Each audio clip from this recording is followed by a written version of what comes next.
하나님의 은혜가 여러분들 가운데 함께 하시기를 주님의 이름으로 축원합니다. 여러분, 슬픔이 변하여 기쁨이 되고 절망이 변하여 소망이 되는 이런 일, 예수의 죽음과 부활만큼 극적으로 바뀌는 사건이 세상에 얼마나 될까요? 바로 그제 예수님께서 십자가에 달려 죽으시는 그 장면을 지켜봤던 예수님의 제자들, 그리고 갈릴리에서부터 온 여인들, 너무나도 큰 슬픔과 아픔과 고통과 그리고 미래에 대한 소망 없음에 절망하고 있을 때였어요. 근데 그날 안식 후 첫날이에요. 안식일 전에 예수께서 십자가에 죽으셨고요, 6월절이면서 안식일 날이 지나고 안식 후 첫날 새벽이 되었습니다. 새벽에 막달라 마리아가 가장 먼저 무덤을 찾았다. 오늘 본문의 말씀에 보니까 그렇게 기록되어 있어요. 막달라 마리아가 아직 어두울 때에 무덤을 찾아와서 보니까 무덤은 열려 있는 거예요. 깜짝 놀란 막달라 마리아가 곧바로 베드로와 요한에게 가서 이야기합니다. 베드로와 요한이 이 소식을 듣고 너무 놀라서 둘이 걸어가지를 못하는 겁니다. 막 달려서 이 무덤에 왔는데 이 사랑하는 제자, 즉 요한이 달리기를 더 잘한 것 같아요. 먼저 도착했어요. 근데 먼저 도착했는데 무덤 안에는 들어가지를 않고 밖에 서서 안을 들여다보다가 뒤쫓아오던 베드로는 머뭇거림 없이 그냥 무덤 쪽으로 들어갔습니다. 들어갔더니 여기 세마포와 그 세마포가 무덤에 그대로 놓여 있고 머리를 쌌던 수건은 이 쌌던 그대로 옆에 놓여 있는 거예요. 다른 곳에 이렇게 놓여 있는 거예요. 그 모습을 보고 베드로와 요한은 그대로 머물던 집으로 돌아갑니다. 이게 뭘까? 더 이상 생각을 못했던 거지요. 근데 이 막달라 마리아는 제자들에 가서 이야기를 하고 제자들과 함께 아마 뒤쫓아 왔을 겁니다.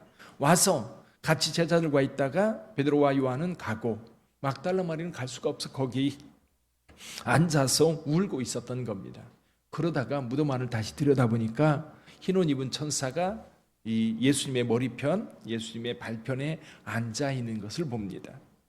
근데 이 천사들이 여인에게 이렇게 물어요. 여자여 어찌하여 우느냐? 그렇게 묻는 게 답니다. 여기서는 이 천사들이 예수 부활에 대한 소식을 전하지 않아요. 근데 이 말을 하고 있는데 돌이켜보니까 뒤에 누가 있어요? 누군가 서 있는 거예요. 그래서 돌이켜서 그 사람을 보면서 예수의 시체를 가져왔으면 나한테 얘기해라, 이렇게 얘기를 하는데 이 막달라 마리아는 그가 동산지기인 줄 알았다, 이렇게 얘기를 하고 있어요. 근데 그분이 바로 예수님이었던 겁니다. 예수께서 말씀하십니다. 여자여 어찌하여 울며 누구를 찾느냐? 마리아는 그가 동산지기인 줄 알고 이르되 주여 당신이 옮겼거든 어디에 두었는지 내게 이르소서, 그리하면 내가 가져가리이다. 이때 예수께서 마리아의 이름을 불러요. 마리아야. 여러분, 이 이름 부르는 게 굉장히 중요한 것 같아요. 이름을 부를 때에 자기 존재가 확 드러나고 나를 부르는 이가 누구인지, 많은 군중들이 있을 때도요, 사람들 속에 밀려 있을 때도 누군가 내 이름을 부르면 그가 솔깃해집니다. 잡음들이 아무리 많아도요, 내 이름을 부르면 금방 내 이름 소리가 들리고요, 또 누가 부르는지 금방 알 수 있어요. 그 음성 속에 그 사람의 인격이 담겨져 오거든요. 그 소리 속에. 마리아는 그 음성, 눈으로 볼 때는 허상을 보는 것 같았는데, 동산지기를 보는 줄 알았는데 음성이 들릴 때에 이 마리아는 그가 예수님인 줄 금방 알아봤습니다. 그래서 이 마리아가 선생님, 말을 잊지 못하고 그렇게 대답을 했습니다. 예수께서 말씀합니다. 나를 붙들지 말라. 내가 아직 아버지께로 올라가지 아니하였노라. 너는 내 형제들에게 가서 이르되 내가 내 아버지 곧 너희 아버지, 내 하나님 곧 너희 하나님께로 올라간다 하라. 부활하신 예수님, 오늘은 이 부활하신 예수님께서 제자들에게 뭘 보여주고 싶으셨을까? 뭘 보여주고 싶으셨을까? 몇 가지를 한번 생각해 봅니다. 이것이 저와 여러분들에게도 굉장히 힘이 될 거예요. 자, 첫째는 예수님은 부활한 자신의 모습을 보여주세요. 나 부활했다 말만 하는 게 아니라 자기 몸을 직접 마리아에게, 그리고 그날 저녁 제자들에게, 그리고 8일 뒤에 또다시 제자들에게, 그리고 저 갈릴리에 가서 고기 잡고 있는 제자들에게 자기 자신을 여러 차례 보여주셔요. 사실 요한복음을 읽다 보면요, 본다라는 말이 굉장히 많이 나옵니다. 본다, 내가 보니. 오늘 여기서도 베드로도 요한도 가서 봤다. 또 나중에 도마는 뭐라고 얘기해요? 내가 예수님의 손 옆구리, 내가 그 옆구리를 보고 손을 넣어보지 않고는 믿을 수 없다라고 이야기를 해요. 그래서 요한복음에서는요, 예수님께서 하나님의 아들로 우리에게 보여졌어요. 부활하신 예수님도 우리에게 보여졌어요. 그러니까 예수님은 하나님의 아들로서 그 실체를 우리에게 분명하게 보여주고 계세요. 그래서 오늘 계속해서 예수님께서 제자들에게 나타나 자기 자신을 보여주고 계세요. 이거는 백문이 불여일견이라는 옛말이 있는데요, 한번 눈으로 확인한 것은 그럼 잊어버릴 수가 없는 거예요. 그래서 결국 예수께서 제자들에게 내가 다시 살아났다, 내가 부활했다 라고 하는 것을 분명하게 보여주고 있다. 두 번째는 이 부활하신 예수님께서 계속해서 제자들에게 하신 말씀이 있어요. 그게 뭐냐면 평강입니다. 평강. 사실 우리가 살아가면서 예수를 믿는 이유 중에 한 가지도 이 평강 때문이에요. 세상을 살아가면서 우리는 연약하거든요. 또 우리는 전지전능한 게 아닙니다. 오늘 무슨 일이 있을지 우리는 알지 못해요. 내가 나름대로 계획을 세우고 살아가지만 변수들이 얼마나 많아. 코로나가 전 세계를 이렇게 덮칠 줄 누가 알았겠습니까? 또 부동산이 이렇게 완전히 침체돼서 어려울 줄 누가 알았겠어요?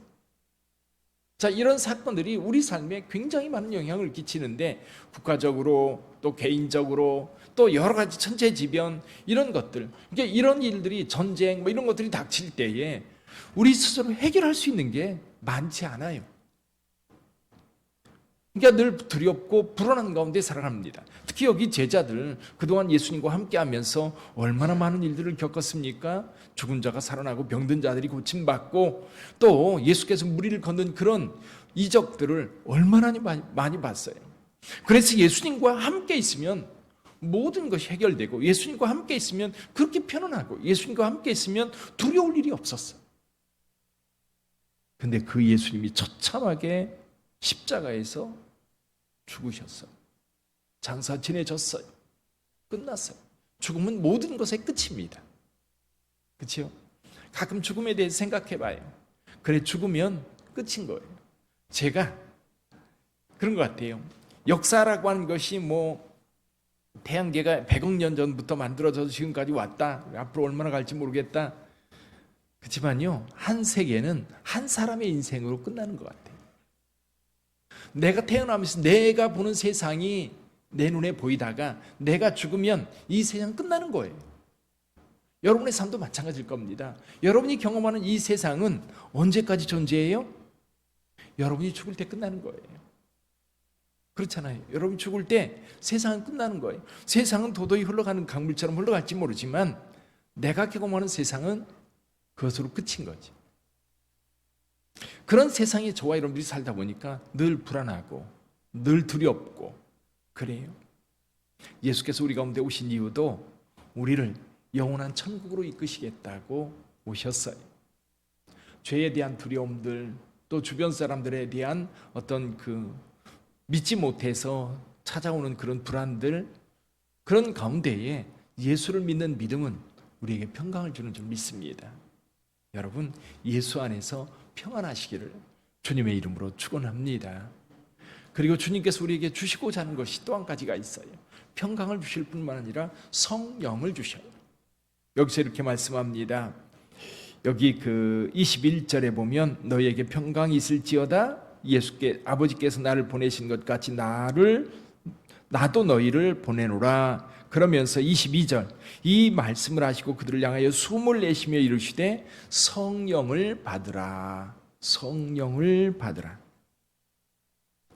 우리가 이제 예수를 믿는 자들은 성령 받아 세상에서 이전과는 전혀 다른 삶을 살아요.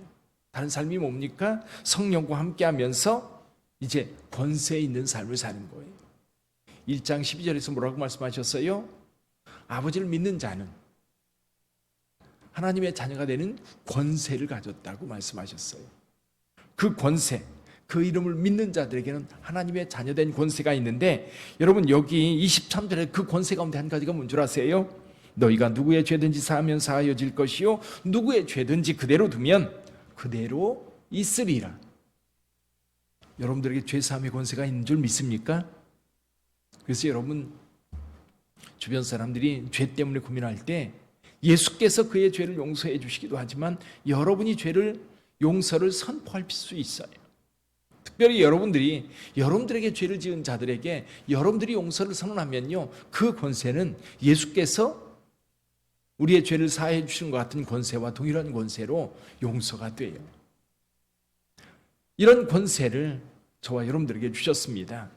또 부활하신 예수님께서 한 가지 더 우리에게 말씀하고 있는데, 그게 뭐냐면 보고 믿는 믿음과 듣고 믿는 믿음이에요. 도마가 보지 않으면 못 믿겠다고 그랬는데 예수께서 27절에서 이렇게 말씀하세요.